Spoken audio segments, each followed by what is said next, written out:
จากนอนอยู่ห้องตัวก็ได้ออกมาลิ้นพี่น้องเลยพากันออกมาย่างนิดหน่อยนึงมาเบิ่งลมชมวิวพี่น้องเลยแล้วจังสีไปตั้งหลักอยู่บ้านไหมพี่น้องเอ้ยตอนนี้สิพากันไปลิ้นย่างลิ้นแถวตลาดนัดพี่น้องอยู่แถวนี่แหละฮานอยู่กุมอนเปิดวางตลาดนัดอยู่แคมป์ของพี่น้องเลยมาเบิ่งกันชีวิตอยู่ในเมืองพี่น้องเลยหลังที่ว่าหลังจากจะตกยนต์ ที่พาพี่น้องมาเบิ่งในเมืองซะเพราะว่ามันก็เป็นโอกาสดีที่ว่าหลังจากที่ตกยนต์เนี่ยนี่พี่น้องไทยพี่น้องเบิ่งแล้วก็สิไปย่างนิดหนึงแล้วก็สิไปตั้งหลักอยู่บ้านพี่น้องเพื่อว่าหาโอกาสซื้อปียนต์ที่แบบที่มันอ้าวทึกแล้วก็สิจับจองแล้วก็ไปพี่น้องเลยเพื่อออกเดินทางอีกครั้งนึงรอท่าเบิ่งจังหวะซื้อปียนต์พี่น้องเลยเดี๋ยวว่าสิได้กลับไปตั้งหลักอยู่บ้านเพื่อนบางนอนหมดแล้วพี่น้องบ้านให้บ้านนาคือเก่า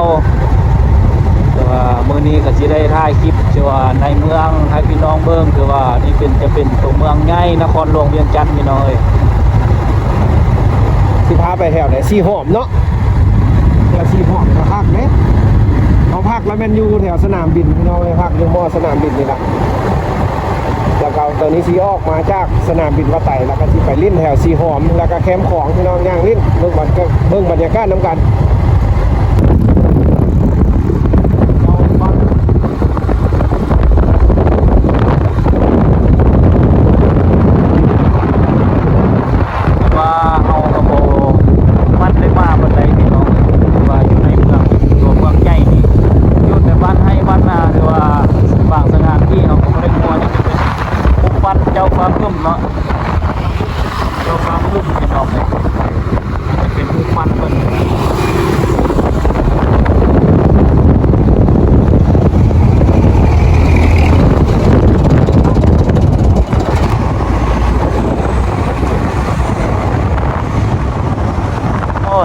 ตึกใหญ่พี่น้อง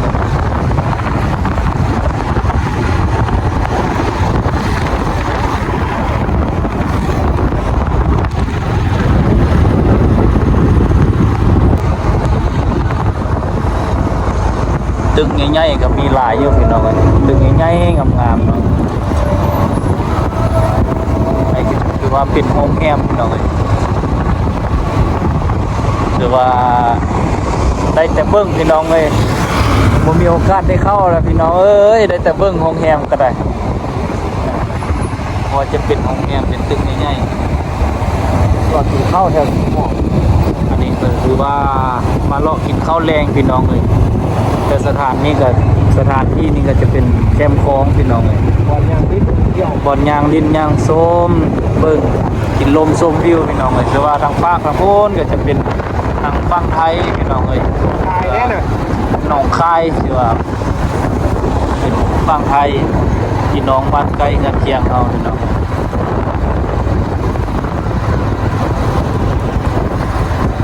ที่ว่ากล้องโทรศัพท์กับบอดีปานใดแล้วพี่น้องยังมัวๆได้ เป็นอันใดก็ฝากพี่น้องติดตามเบิ่งเด้อพี่น้องเลยคนหลายได้หมดนี่นะบรรยากาศกับคือแบบดีแห้งพี่น้องเลยดีกว่าทุกๆมื้อมื้อนี้นะเพราะว่ามันมีลมได้พี่น้องเลยเบิ่งแต่ทุ่งก็ยังปิวอยู่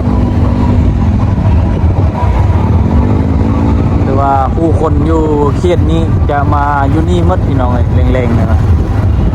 ประมาณสถานที่ย่างลิ้นพักผ่อนหลังที่ว่าเลิกเรียนเลิกงานแต่ว่านักท่องเที่ยวก็หลายพี่น้องเป็นฝรั่งอังกฤษก็หลายคนต่างประเทศไทยหรือว่าคนจะมาสุมนุมอยู่ในบริเวณนี้พี่น้องว่าเขตนี้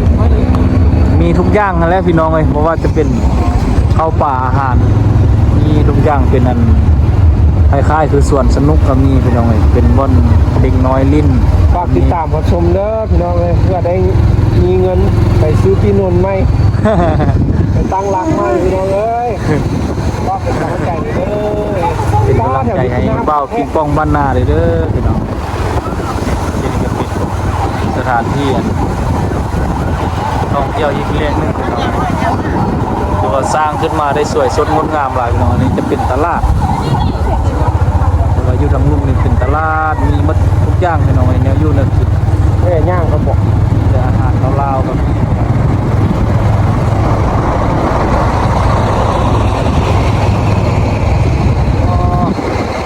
ว่า พักอันนี้ คือว่างามพอสมควรพี่น้องบ่ได้มาโดนแหละก็สิมาเห็นพี่น้อง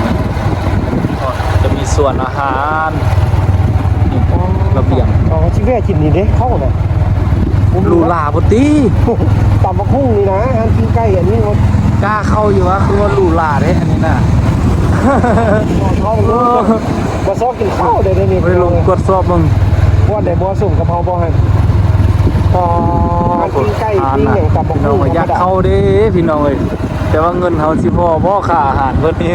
ลูลาปานนี้นะ รอแถวเดินทางคุณจะต้องพรุ่งนี้เราจะกินมากินแบบนี้เนาะ ไปกินข้าวแกมทางซะ น้องเลาะแถวสีหอมที่ร้านไปสีหอม อยากสิถ่ายให้เบิ่งบรรยากาศเวลากินข้าวพี่น้องเอ้ยหรือว่าซอกเบิ่งร้านอาหารที่มันก็ธรรมดาให้มันเหมาะสม เบิ่งร้านลูลาหลายก็บ่กล้าเข้าพี่น้องยันเงินบ่พอค่าอาหารเพิ่น หรือว่าเก็บเก็บ10ประหยัดแล้วพี่น้องเอ้ยจากเดียวตกยนต์ก็เอาไว้ซื้อปียนต์พี่น้องเอ้ยใส่ค่ารถค่าล้างเข้ามาในเมืองอีกครั้งหนึง นั่นก็ที่เป็นโรงแรมดอนจันทร์ทะเล ตอนเนี้ย ข้างเมืองบอก สดจันทร์พาเลทก็อยู่พูนพี่น้องอยู่ฝากทางพุ่น โอ้นี่นี่ตัว อันนี้ก็จะเป็นเจ้าวัน เจ้าอันนี้วง เจ้าอนุวงศ์พี่น้องเอ้ยเป็นส่วนเจ้าเนาะส่วนเจ้าอนุวงศ์ที่ว่าอยู่แคมป์ของ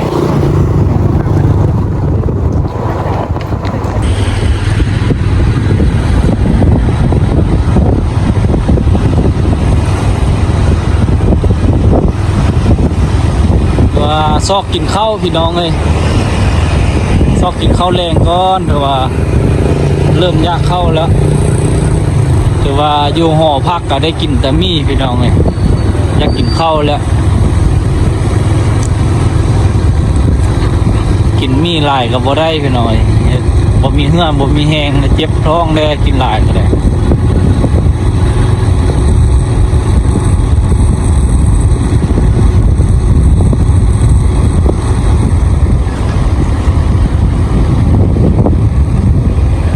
อันนี้ไม่อย่างอันนี้ว่างามเลยอันนี้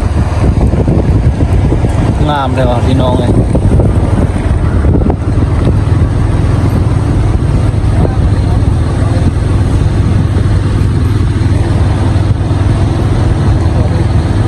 จะเล่นเรื่องแบบนี้เนาะ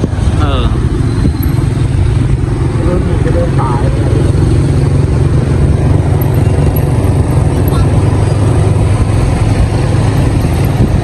ขี่รถจักรเที่ยวตัวเมืองใหญ่พี่น้องเอ้ยนครหลวง มันเบื่อเลย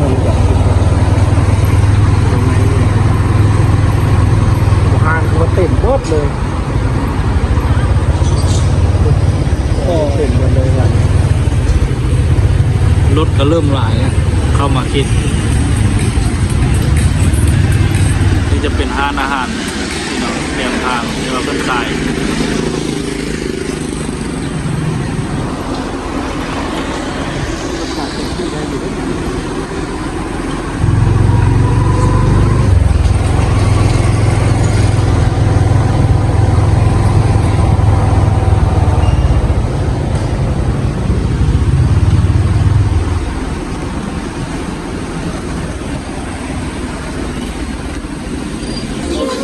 เป็นไงวะ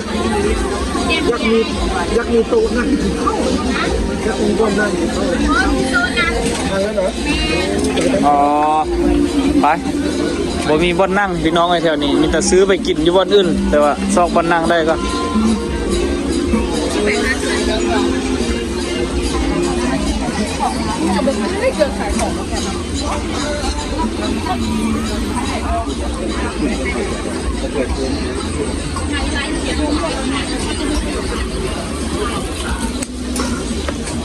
ตลาดสีหอมเด้อพอได้มาเที่ยว